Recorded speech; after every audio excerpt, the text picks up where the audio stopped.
The year was 1878, and the sun beat down on the dusty streets of Harmony Gulch, Montana. It was a town full of grit and bustle, where horses clattered, wagons rumbled, and the air smelled of pine and hard work. In the middle of it all lived Alara, a young woman as bright and lively as a prairie flower. She wasn't like the other girls who dreamed only of finding a husband and a quiet life. Alara had a fire in her spirit, a sparkle in her eyes that spoke of big dreams and a strong will.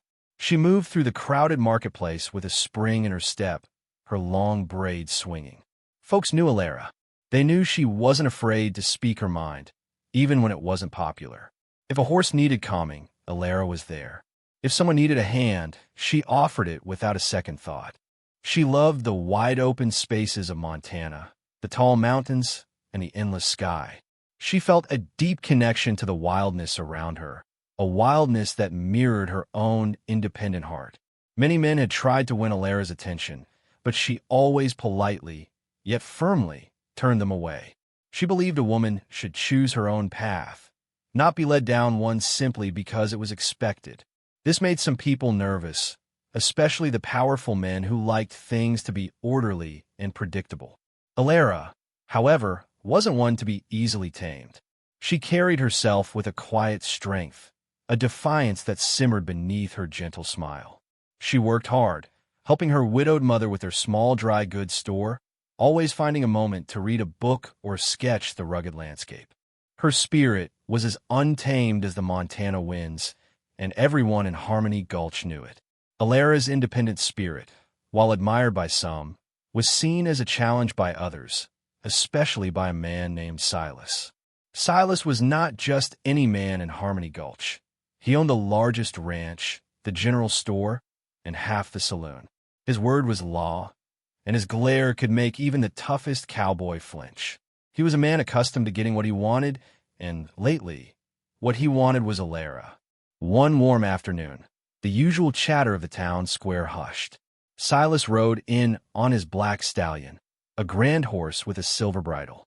He wore a fine, dark suit that seemed too formal for the dusty town, making him look even more important. He dismounted with a slow, deliberate grace, his eyes fixed on Alara, who was helping her mother arrange bolts of fabric outside their store. A ripple of nervous whispers went through the crowd. Everyone knew what was coming. Silas walked directly to Alara, stopping just a few feet from her. He pulled a small, velvet box from his pocket. Inside, a diamond ring glittered, catching the sunlight. "Alara," he boomed, his voice carrying across the square, "you are a woman of spirit, and I admire that. I believe you would make a fine wife for me. Marry me, and you will want for nothing. My home, my wealth, all will be yours." The crowd held its breath. The pressure on Alara was immense. All eyes were on her, expecting her to say yes. To refuse Silas would be unheard of, a direct challenge to his power.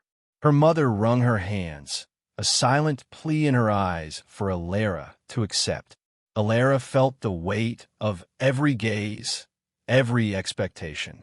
The air was thick with it, but deep inside, that defiant spark in her heart refused to be put out.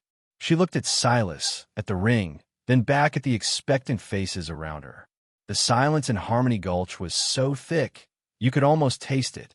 Alara's heart thumped like a drum against her ribs, but her gaze met Silas's without flinching. She saw the expectation in his eyes, the certainty that she would agree. She took a deep breath, gathering all her courage. "Silas," she began, her voice clear and steady, though a tremor ran through her, "I thank you for your offer." A sigh of relief almost escaped the crowd, but Alara wasn't finished. "But I cannot accept it." A gasp rippled through the onlookers. Silas's face darkened, a storm brewing in his eyes. Her mother made a small, choked sound, stepping back into the shadows of the store. Alara continued, her voice gaining strength. "My life, my heart, they are my own. I cannot bind myself to a man I do not love.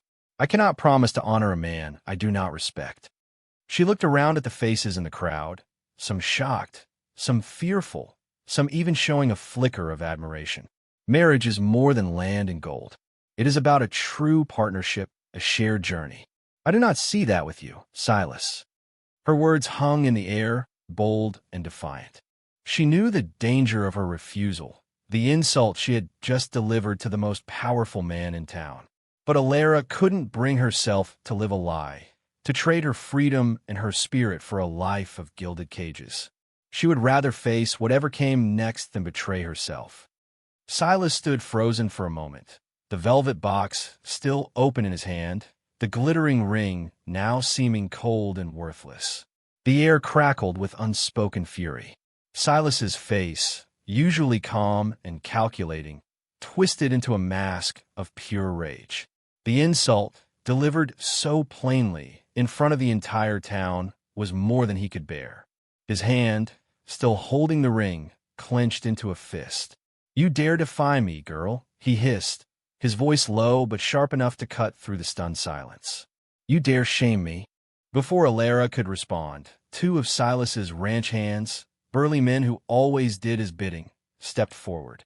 They grabbed Alara roughly, pulling her into the center of the square.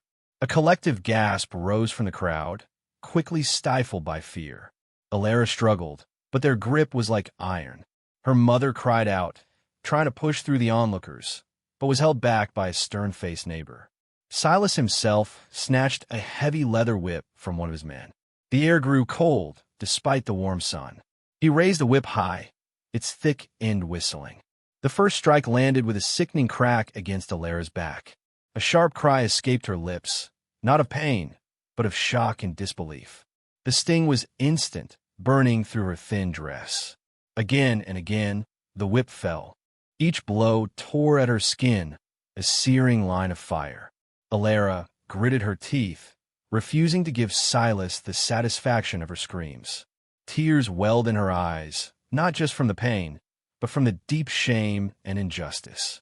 She felt every gaze on her, every whisper, every averted eye. The humiliation was a deeper wound than the whip itself. It was a public breaking, meant to teach her, and everyone else, a cruel lesson about defiance. Blood bloomed on her dress, dark stains against the light fabric. Her body shook with each impact, but her head remained stubbornly high, a silent testament to her unbroken spirit. When Silas finally stopped, the whip falling from his hand, the terrible silence returned. Alara sagged, her legs weak, her body a raw symphony of pain. Silas glared down at her, his anger still burning. "Let this be a lesson to all," he spat, his gaze sweeping over the cowed townspeople, "of what happens when you defy me." He then turned, mounted his black stallion, and rode away, his men quickly following. The crowd, which had watched in frozen horror, now began to stir. But instead of rushing to Alara's aid, they slowly, quietly began to scatter. Mothers pulled their children away, shopkeepers ducked back inside their stores, and men avoided her gaze. Her own mother, having been held back, now stood trembling, unable to reach her daughter, her face a mask of helpless sorrow and fear. Alara crumpled to the dusty ground, a small, broken heap. Her dress was torn and soaked with her own blood. Each breath was a fresh stab of agony. But worse than the physical pain was the crushing weight of shame. Every person had seen her humiliation. Every eye had witnessed her public punishment. She felt utterly exposed, dirty, and unwanted. The town, her home, now felt like a cold, empty place. The sun, once warm and friendly, now seemed to mock her, highlighting her raw wounds and the dust clinging to her bloody clothes. She was alone, truly alone, in the middle of the street. No one came forward. No one offered a kind word or a helping hand. The world seemed to shrink around her, leaving her isolated in a pool of her own despair and pain. Alara closed her eyes, wishing she could simply disappear. Just when Alara thought the world had truly abandoned her, a shadow fell over her. She flinched, expecting another kick or a harsh word, but instead, a gentle warmth settled on her shoulders. Slowly, she opened her eyes. A man stood over her, his face etched with worry and a quiet strength. It was Daniel, a rancher from the valley, known for his fair dealings and steady gaze. He wasn't as wealthy as Silas, but he was respected by all who knew him. Daniel knelt beside her, his movements slow and careful. He had taken off his own sturdy, woolen coat, a dark brown, and carefully placed it around Alara's trembling shoulders, covering her torn and bloody dress. The soft wool felt like a small shield against the cold, harsh world. It smelled of horses, leather, and fresh air, a comforting scent in her pain. Then Daniel stood up, his eyes scanning the remaining few onlookers, his gaze firm and unwavering. He looked towards Alara's mother, who still stood paralyzed by fear and grief, and then turned his attention to the empty space where Silas had been. His voice, usually quiet, now rang out with a clear, strong tone that cut through the lingering tension in the square. "She's mine," he declared, his words echoing in the sudden quiet. It wasn't a claim of ownership like Silas would make, but a declaration of protection. It was a challenge, a promise, and a shield all at once. His eyes, though, were fixed on Alara, full of a deep, silent compassion. For the first time since the whipping, Alara felt a tiny flicker of something other than pain and shame. A flicker of surprise, a hint of hope. Someone had stepped forward. Someone cared. The flicker of hope was quickly smothered by a fresh wave of shame. Alara pulled Daniel's coat tighter around her, not for warmth, but to hide. Her eyes, still filled with tears, dropped to the dusty ground. She was a mess, covered in blood and dirt, her body aching, her spirit bruised. How could this kind man, Daniel, look at her without disgust? She felt unworthy of his compassion, soiled by the public spectacle. When Daniel knelt again, his hand reaching out gently, Alara recoiled. "No," she whispered, her voice raw and hoarse. "Don't touch me. I'm not worth it." She couldn't bear the thought of him seeing her wounds, of him feeling the ragged edges of her brokenness. She believed herself to be a thing of pity, forever marked by Silas's cruelty. Daniel paused, his hand hovering. He understood her fear, her deep shame. "Alara," he said softly, his voice calm and steady. "You are worthy. What happened here was wrong, and it was not your fault." He didn't try to force her. Instead, he simply waited, his presence a quiet comfort in the harsh afternoon light. He didn't look at her with pity, but with a gaze that saw past the blood and dirt, straight to the defiant spirit he knew was still within her. Her mother, finally breaking free from her fear, rushed forward and knelt beside Alara, weeping. Between them, Daniel was a steady anchor. Alara felt torn. Part of her wanted to push everyone away, to curl up and disappear. But another part, a small, fragile spark, recognized the genuine kindness in Daniel's eyes.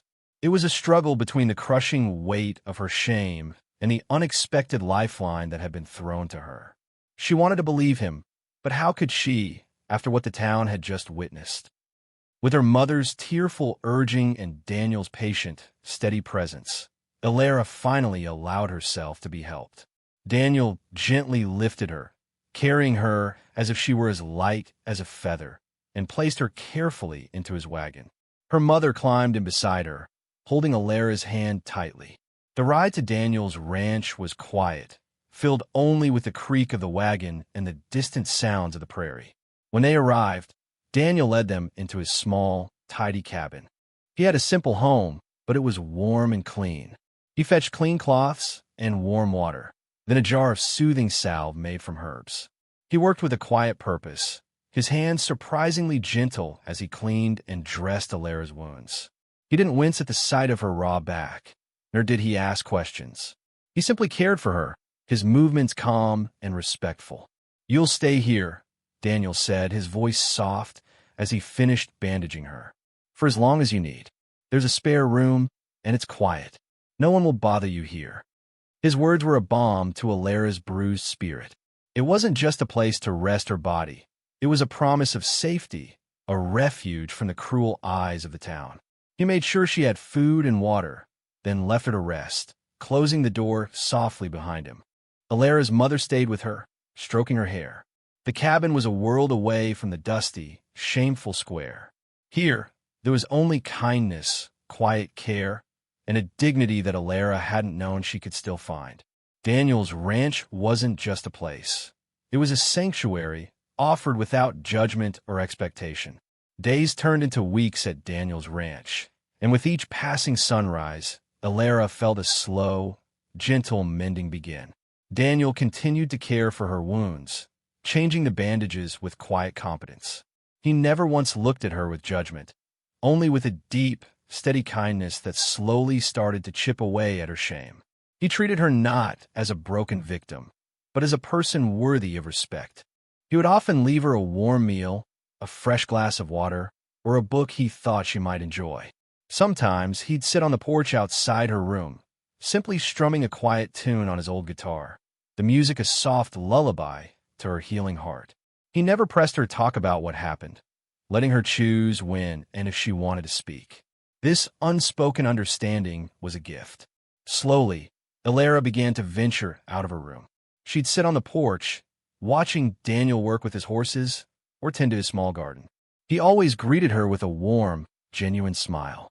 He'd ask for her opinion on things, like where to plant the new rows of corn or which mare seemed ready for training. It was a simple thing, but it made her feel valued, like her thoughts mattered. The physical pain faded, leaving scars that were a constant reminder, but Daniel's unwavering respect helped those emotional wounds start to close. He saw her strength, her intelligence, and her kindness, not just the marks on her back. He showed her a life where a woman's worth wasn't tied to a man's approval or a town's judgment. With each passing day, Alara felt herself growing stronger, her spirit rekindling its old fire. She was slowly, surely, becoming herself again, but a self that had learned profound lessons about compassion and true dignity. As her strength returned, Alara found herself drawn to the rhythm of ranch life. It was a world of early mornings and hard work, but also of quiet beauty under the vast Montana sky. Daniel, ever patient, began to teach her.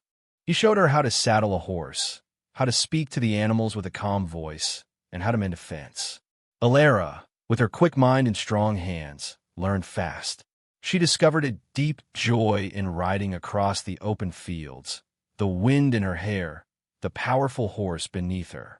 It was a freedom she had always yearned for, a sense of belonging to the land that filled her heart with peace. She spent hours in the barn, learning to care for the horses and the small herd of cattle. The animals, sensing her gentle touch, responded to her with trust. She helped with the planting in the spring and the harvest in the fall, her hands growing strong and capable. On Daniel's ranch, Alara wasn't just a woman who had been shamed. She was a valuable part of a working home.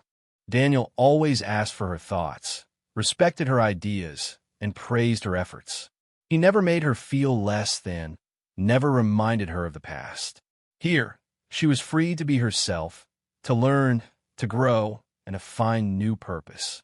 She saw how a life of simple dignity could be richer than any amount of wealth. The quiet evenings, sitting on the porch with Daniel as the stars painted the sky, became her favorite times. The sounds of crickets and the distant call of an owl replaced the harsh whispers of the town. She found a deep peace here, a sense of belonging and respect that had been stripped from her. This life, far from the town's judgment, was one of true freedom, where her spirit could soar as high as the Montana eagles. As the seasons turned, so too did Alara's heart. Her bond with Daniel grew stronger each day, woven from shared laughter, quiet understanding, and a deep, mutual respect. They spent countless hours working side by side, fixing fences, herding cattle, or planting new crops. In the evenings, they would sit on the porch, watching the stars blaze across the Montana sky, talking for hours about dreams, hopes, and the simple beauty of life. Alara found that Daniel saw the world as she did, with kindness for others and a love for the land.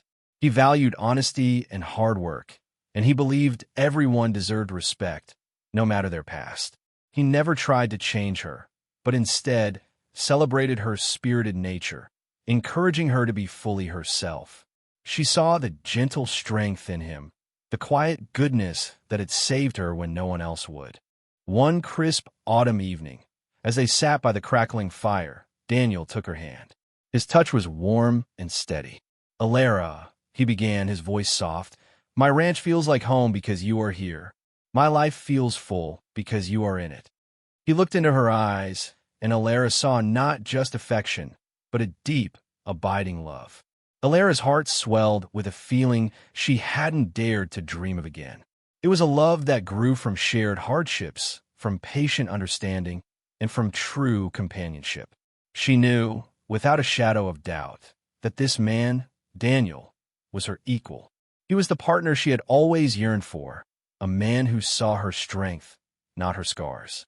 "And you, Daniel," she replied, her voice thick with emotion, "you have shown me what a true home feels like. You have shown me love." Their hands intertwined, a silent promise under the watchful stars. The woman who now rode across the fields with Daniel, her laughter echoing in the crisp air, was vastly different from the broken figure left in the dusty street. The scars on her back remained, a part of her story, but they no longer defined her. Instead, they were a testament to her endurance, a quiet badge of a battle fought and won. Her spirit, once bruised and almost extinguished, now shone brighter than ever. Alara had found her complete redemption not in erasing the past, but in building a future entirely on her own terms. She had defied Silas, and in doing so, had opened the door to a life of true happiness and respect, a life she had chosen, not one forced upon her. The shame that had once consumed her was replaced by a powerful sense of self-worth. Daniel's love had been a mirror, showing her the beautiful, strong woman she truly was. She thought back to that day in Harmony Gulch, to the searing pain and the crushing humiliation. It felt like a lifetime ago. The fear of what people thought, the pressure to conform, had vanished. She was free from the whispers, free from the expectations of a narrow-minded town. Her heart soared with a joy that was both deep and simple, rooted in the genuine connection she had made and the honest life she lived. This was her defiance, to not only survive the cruelty, but to thrive beyond it, to find love where she had expected only despair, and to build a life of dignity where others had tried to strip it away. Alara, the spirited girl from Harmony Gulch, was now a woman of the Montana plains, whole and happy, her own master, and deeply loved. Her journey from the dust to the stars was complete, marked by her unwavering choice to live life bravely. The day of Alara and Daniel's wedding dawned bright and clear, a perfect Montana morning. It was a day filled with joy, a celebration not just of their love, but of Alara's remarkable journey. Friends and neighbors from the surrounding ranches, people who valued honesty and kindness, gathered at Daniel's home. Alara's mother, her face beaming with pride and happiness, helped Alara get ready. Alara wore a simple dress, hand-stitched with wild prairie flowers, a symbol of her enduring spirit. Her hair, usually in practical braids, was woven with tiny blossoms, framing her radiant face. As she walked toward Daniel, who stood waiting by an archway of intertwined branches and flowers, her heart was light. Daniel's eyes, full of love and admiration, met hers, and in that moment, all the pain and shame of the past melted away. The ceremony was held outdoors, under the vast blue sky that had witnessed so much of Alara's healing. A local preacher spoke of love, resilience, and the strength of a true partnership. Alara and Daniel exchanged vows that were heartfelt and true, promising to stand by each other through all of life's seasons. Their hands clasped, strong and sure, symbolizing the foundation of their new life together. Afterward, there was a feast with music and dancing that lasted late into the evening. Laughter, warm and genuine, filled the air, a stark contrast to the cold silence that had once gripped Harmony Gulch. Alara danced with Daniel, her eyes sparkling, her heart overflowing.